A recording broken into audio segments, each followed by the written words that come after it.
Finance Minister Paschal Donohoe has said between 50,000 and 80,000 jobs that exist or could be created in Ireland could be at risk if US trade tariffs are introduced. He also indicated that income tax cuts may not go ahead in the event of an economic shock. Sinn Féin has called on the government to use its influence in the EU to support businesses.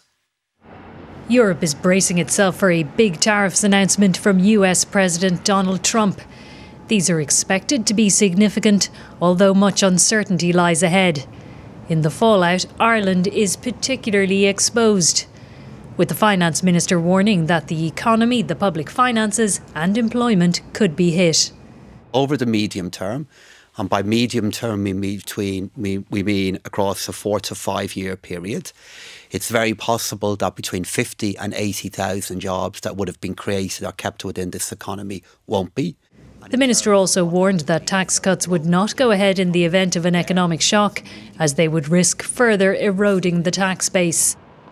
Any response to the tariffs will come from the EU, with Ireland feeding in as just one of 27 member states. What we need to do now is look at what we can control. So number one, we need to make sure that we have loud voices on an EU level.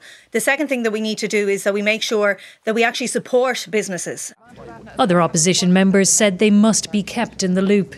We need to see a flow of information from government to the opposition, and to give the Taoiseach his credit, he has agreed to brief opposition leaders next week, because we need to see the Department of Finance's modelling.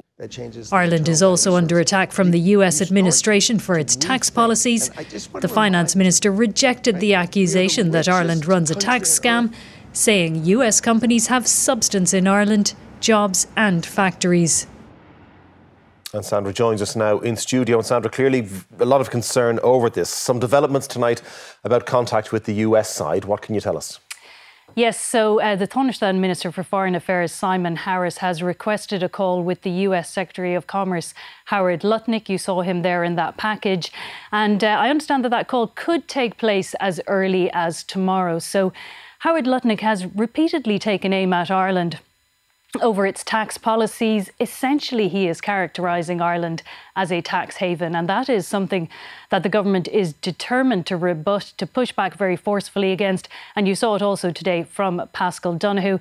But the message overall is that there is a period of really serious volatility ahead. And on the tariff side, the difficulty for Ireland is that any response to tariffs from the US will come from the EU as a whole. There are competing priorities amongst the member states. Ireland is just one of 27, so solidarity might be in short supply.